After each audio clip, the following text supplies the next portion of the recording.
서울대학교 이면우 교수님이 그 신사고 이론이라는 책을 씁니다. 이 책은 여러 가지 아티클한 글들을 모아서 한 권의 책을 쓰지만 네 번째 챕터에 소위 송곳 이론이라는 이론을 다뤄요. 우리에게 에너지를 비축하려고 노력하지 말고 이미 있는 그 에너지를 가장 가치 있는 한 곳에 집중하게 될 때 안 되던 것도 되게 하고 또는 승리와 성공을 이룰 수 있다는 가이드를 해줍니다. 자꾸 에너지를 더 모으려고만 하지 말고 이미 있는 에너지를 어디다 집중시킬 것인지.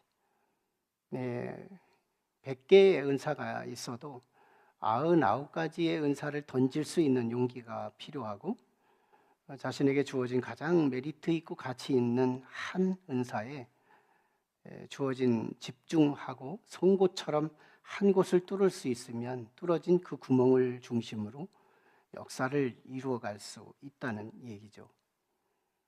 지난 시간 우리는 주께서 주셨던 말씀, 하나님이 시키신 일을 승리하게 했던 그들이 오늘 본문에서 바울이 두 번째 선교의 미션, 이 일에 어떻게 승리하는지, 어떻게 성공하는지를 주목해 볼 때 송곳 사관 또는 송곳 기준을 갖고 복음을 전하는 바울의 멋진 그 시대에 정말 세계 선교사로서의 기질과 재능과 지혜가 함께한 모습을 볼 수 있습니다. 하나님이 시키신 일에 대해서 구브로 섬에서 일당 100이 되는 서기오 총독, 로마에서 파송한 서기오 총독, 구브로 섬의 대통령급 되는 사람을 복음을 전도했던 지난주에 이어서 오늘 본문은 13절에 이렇게 출발을 합니다. 이 바울과 및 그 동행자들이 이렇게 주어를 다루고 시작을 해요.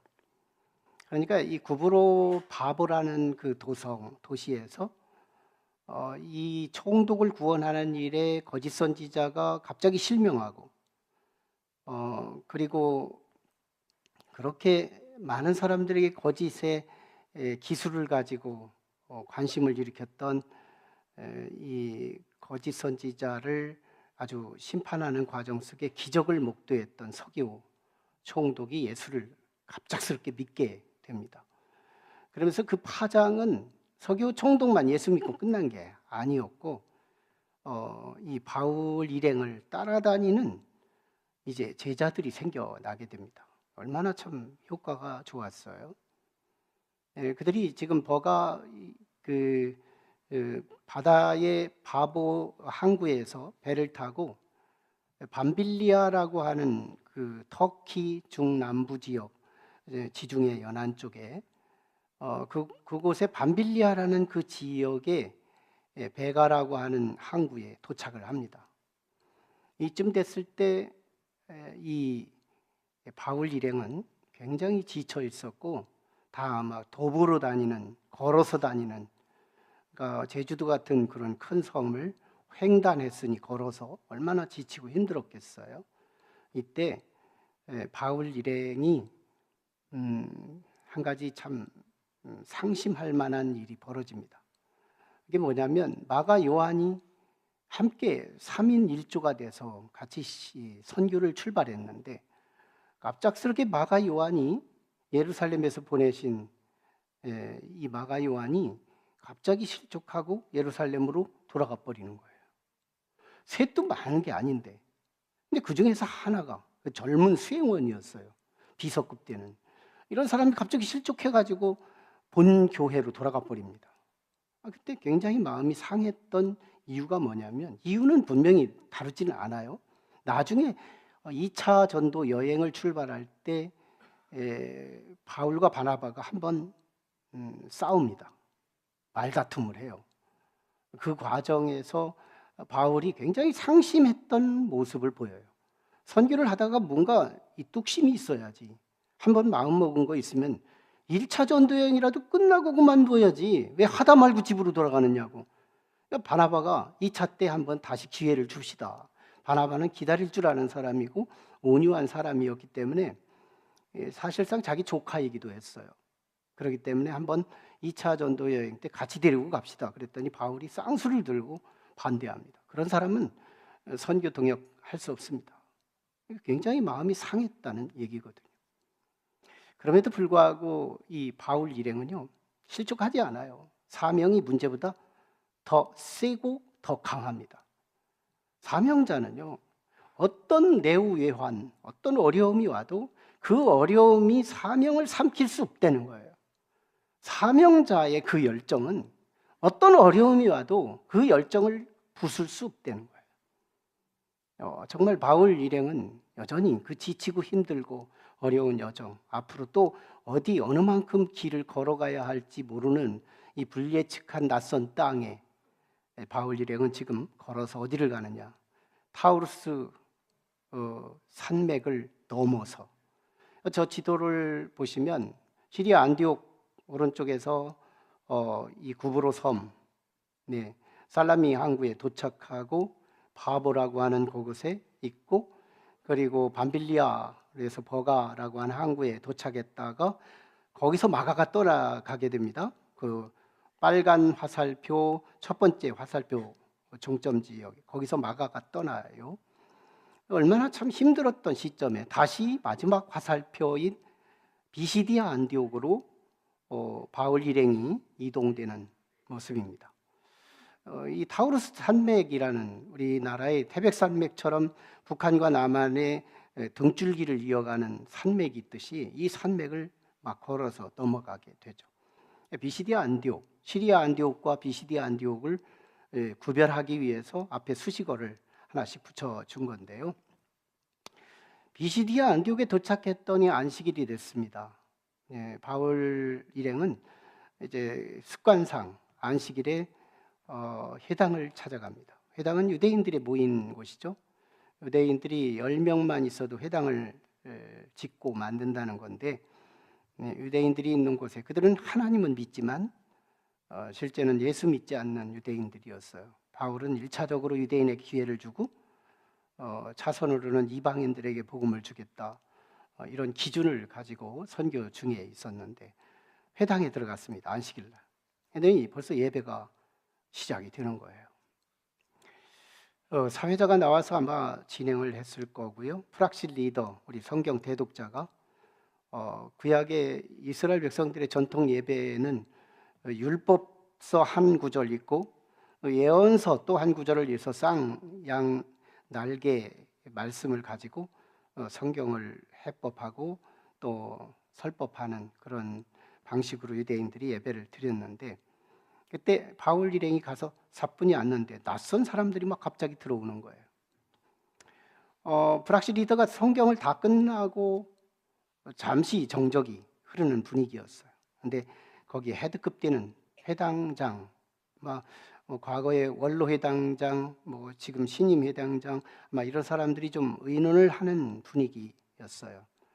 오늘은 좀 색다른 사람들이 왔으니까 아마 구브로에서 이적을 행하고 복음을 전하고 총독이 예수 믿게 했다는 이 소문이 아마 벌써 소문이 더 빠르니까 들렸지 않았을까 싶어요. 저들로부터 한번 기왕이면 이 안식일에 손님이 왔으니까 저들이 율법을 좀 설법한다니까 한번 말씀을 한번 들어봅시다. 당신들이 우리에게 해줄 말이 있으면 한번 해보실까요? 설교 준비도 없이 갑자기 와서 설교를 하게 됩니다. 바울이 누굴까요? 바울은 정말 이미 바리새파 출신이어서 정말 유대인 중에서도 유명한 하나님의 말씀에 대해서 입력이 많은 사람, 어지간한 말씀들은 다 암기하는 사람, 그런 열정 있는 사람. 거기서 다메섹에서 회심하고 그리고 아라비아에 가서 3년 동안 영성 훈련을 하고 자기의 고향 길리기아 다소에 가서 나름대로 하나님을 만나며 성령이 충만했습니다. 지식이 충만, 성령이 충만, 에너지 충만, 정보 충만. 그는 굉장히 속에 이글이글거리고 에너지가 너무너무 충만합니다. 그동안에 참 질서가 중요해서 형님 바나바 우선 그래서 바나바와 사울 이런 용어로 썼지만 이 시점 이후에는 계속 이제 바울과 바나바 이 순서로 바꾸거든요. 주도권이 바뀌어요. 에너지가 충만한 사명의 현지에서 바울은 이제 사명의 현장에서는 내가 해야 할 일을 하겠다 하면서 사자후를 터뜨렸던 지난 시간에 이어서 오늘도요 설교 자제하지 않습니다. 나 준비 안 됐어요 이러고 자제할 수 있었잖아요. 예, 바울은 자제하지 않아요. 그냥 주저없이 섭니다. 그래 옳거니 이건 하나님이 준비하신 거다. 하나님이 준비하신 무대다 해가지고 말씀을 선포하기 시작하는데요. 이 말씀이 얼마나 나름대로 파노라마 같은 형태로 역사를 꿰기 시작해요. 역사를 언급하기 시작합니다. 이스라엘의 역사. 사도행전 2장의 베드로의 설교와 거의 유사하고 사도행전 7장의 스데반 집사의 설교와 유사합니다. 조금씩 차이는 있어요. 스데반 집사는 말씀에 포커스를 두고 있고 그리고 이미 아담 때부터 아브라함 때부터 시작해서 그 조상의 시조를 더 높이 올라가서 말씀의 매개, 이스라엘 백성이 얼만큼 말씀에 불순종했는지를 증명하는 스데반 집사의 설교의 패턴이었어요. 이 바울의 설교 패턴을 보면 출애굽부터 시작합니다. 민족의 태동기, 민족이 출애굽부터 시작했거든요. 그 전에 믿음의 조상들은 하나의 개인 이야기라면 이스라엘 민족의 공동체 이야기는 출애굽을 언급할 수밖에 없었죠. 출애굽의 역사를 쭉 열거해요. 오늘 본문이 길어요. 13절에서 43절까지니까 이거 1부 때 다 읽었어요. 2부 때 중간 끊어서 읽었는데 시간만 많이 가는 거예요. 이해도 못하면서 오늘 핵심만 읽었는데요. 출애굽의 역사, 광야 40년의 역사, 정복 전쟁의 역사, 그리고 사사시대의 역사, 그리고 왕정시대의 역사, 그 중에도 왕정시대 중에서 다윗의 정부 때 있었던 다윗의 일, 다윗의 이야기, 하나님께서 사울을 패하시고 다윗을 선택하신 배경은 하나님 마음에 쏙 들었기 때문에 그래서 내 뜻을 다 이루겠다 하시면서 다윗의 이야기를 쭉 언급합니다. 이렇게 쭉 얘기하면서요, 이 바울이 어디로 이끌느냐, 이 역사에 멀티하고 장구하고 유구한 역사들을 쭉 여기저기서 막 훑어내면서 어디로 이끌고 간 예수 그리스도께로 이끌어 갑니다. 23절 우리 한번 말씀을 한번 보시고 한번 읽어보실까요? 자, 시작. 하나님이 약속하신 대로 이 사람의 후손에서 이스라엘을 위하여 구주를 세우셨으니 곧 예수라. 이 모든 역사가 멀티하고 다양하고 복잡하지만 이 모든 역사의 맥 속에 그리스도에 대하여 예언되고 그리스도의 이 혈통으로 이어져서 이스라엘 민족을 구원할 예수를 구세주를 세웠는데 그분이 예수입니다. 복잡하지만 단촐한 말씀이었던 거예요. 이 바울의 성령이 주신 지혜일 거라고 믿는데요. 지금 이 복잡한 이야기들 중에서 23절에 귀결되는 모습을 보여주는 겁니다. 다 수렴되는 것이 어디냐? 예수께로 수렴되는 거예요. 지금 알아들을 만한 얘기죠. 이런 상황에서 바울이 한 가지 이스라엘 민족이 안타까웠던 사건을 한번 꼬집어주면서 들어가요.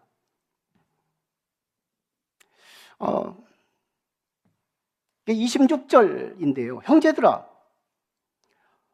여기에 하나님을 경외하는 너희들아, 하나님께서 우리를 구원하시려고 말씀을 주셨는데 그 말씀 예수 그리스도예요. 말씀이 육신이 되어 오신 예수님, 그 예수를 줬는데 너희는 안식일마다 그 메시아에 대한 예언의 말씀을 읽었고 그리고 예언자들이 이 예수를 죽인다고까지 경고까지 들었는데 그 말씀을 그대로 들어왔는데 뻔히 알면서 그 예수가 이 땅에 우리를 구원하려고 오신 그 예수를 십자가에 죽여버렸습니다. 당신들이 그분의 죄를 규명하려고 해봤지만 죄는 발견되지 않았고 그래서 끝내는 이 빌라도에게 죽여달라고 요청을 했다는 말씀을 오늘 꼬집어주고 있어요. 이스라엘 민족이 말해요. 죄가 없으니까 빌라도 보고 이제 어떻게든지 죽여달라고 요청을 했다는 것을 오늘 본문은 꼬집어줍니다. 하지만 하나님은 이를 일으켰습니다. 하나님은 예수를 부활시켰습니다. 하나님은 예수를 생명으로 다시 일으켜 주셨어요. 이 부활의 메시지가 뭘까요? 예수는 죄가 없다는 실증이었던 거예요.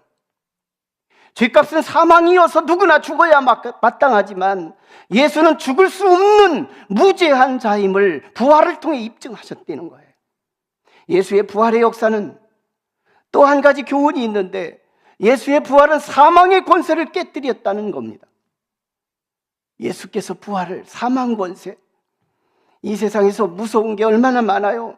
사람이 무섭다 하지만, 야생동물이 무섭다고 하지만, 교통사고가 무섭다고 하지만, 진짜 궁극적으로 영원히 무서운 게 하나 있었어요. 그게 바로 사망 권세였습니다. 사망, 이보다 더 무서운 게 있을까요? 이 세상에서 최고 무서운 거, 죽음. 근데 주께서 부활하셨어요. 다시 부활하셨습니다. 지금 바울이 더 꼬집어서 강조하는 것이 하나 있습니다. 이스라엘 백성들이요, 다윗을 그렇게 엄지척하잖아요. 이스라엘은 다윗 하면 꼬박 정말 최고로 왕으로 생각하는 거예요. 다윗이면 최고다.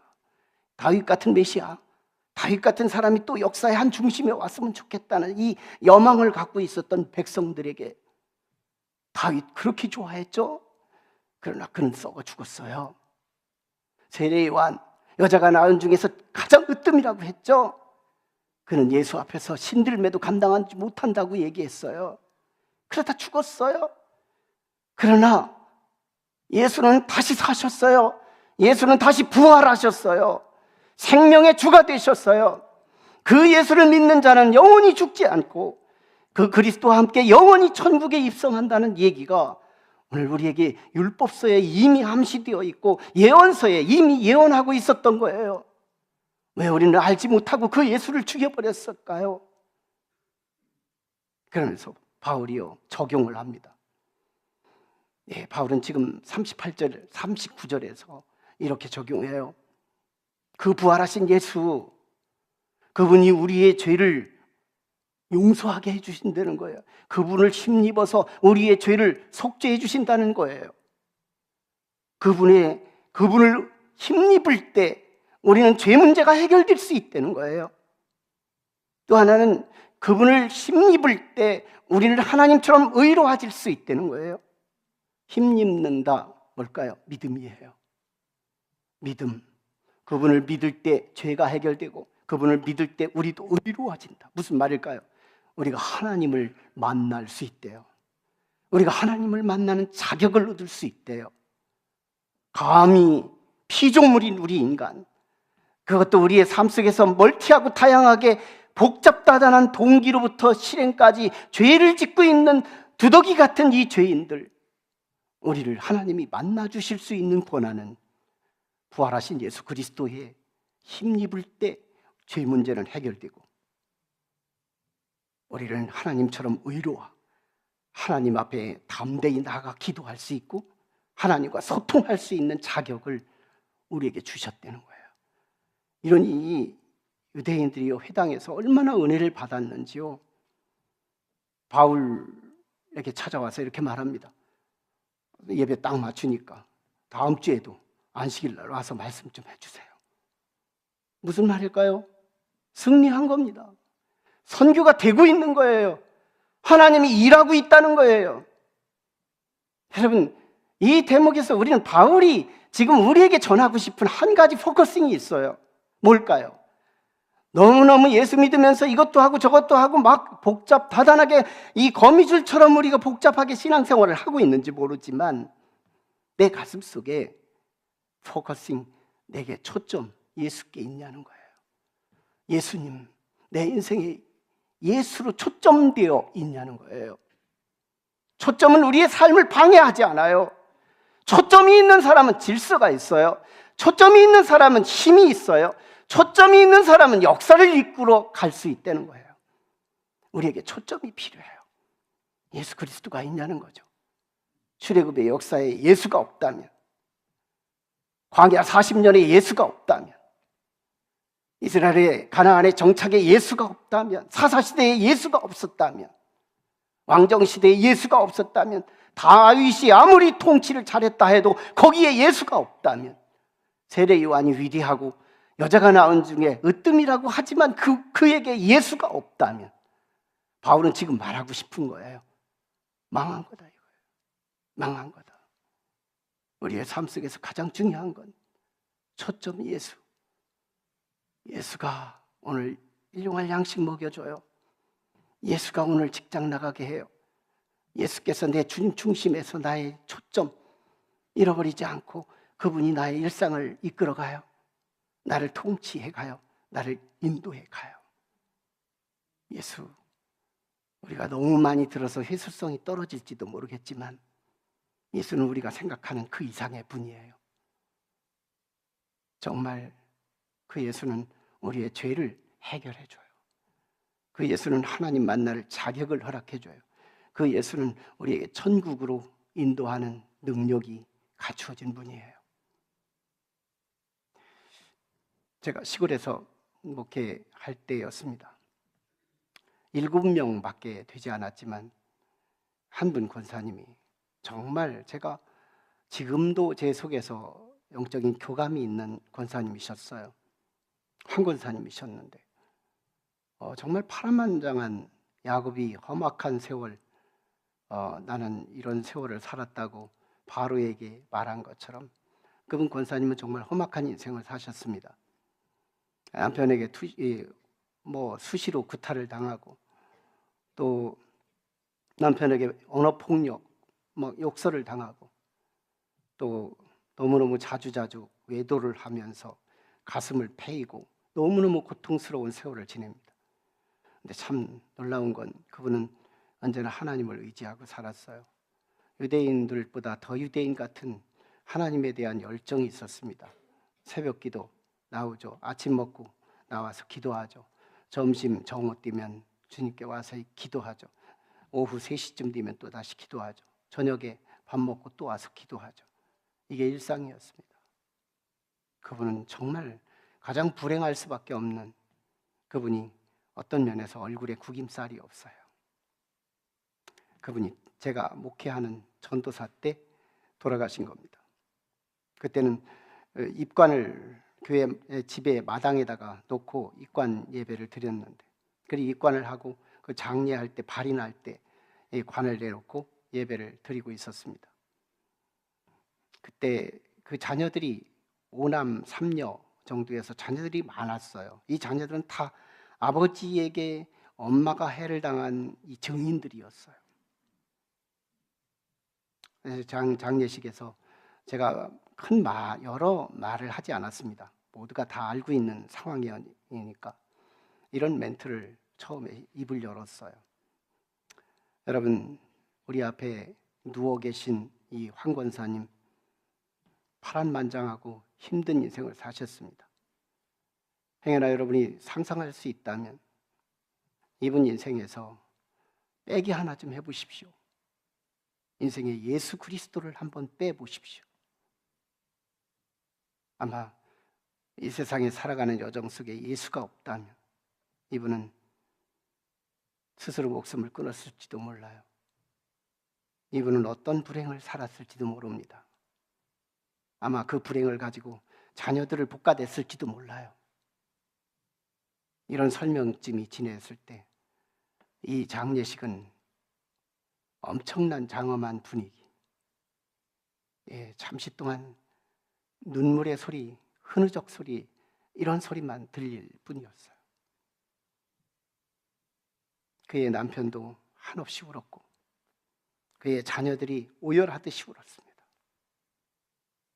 그리고 발인 장소의 무덤까지 제가 요랑자를 붙들고 찬송을 부르며 함께 장례를 마치고 돌아왔어요. 3일날 사무제가 지나고 수요일이었는데 저녁에 남편이 나타났습니다. 전도사님, 내 아내가 어디 앉아서 예배를 드렸던가요? 기도석 우리 이옥 권사님 앉아 계신 그 자리, 이 자리에서 참 수십 년 예배를 드렸거든요. 여기입니다. 남편이요, 여기서 석고대죄합니다. 나 이제 여기서 예배 드릴 거예요. 그 뒤로 주일 성수합니다. 난 여기서 어떤 모습을 보느냐? 그 권사님은 떠났어도 그 권사님의 핵심이 된 예수 그리스도, 그분이 죽은 이후에도 일하게 하시는 거예요. 이분이 얼마 있다가 제가 개척을 했다고 해서 교회가 좀 볼륨이 생겼을 때 저를 만나자고 그래서 만났을 때 이런 얘기를 합니다. 전도사님, 우리 교회 좀 선교 좀 해주세요. 그럴 뿐이었을까요? 그 권사님에게 함께했던 그 예수는 남편 그 가슴 속에 이동됐었어요. 그분은 집사 직분을 받았습니다.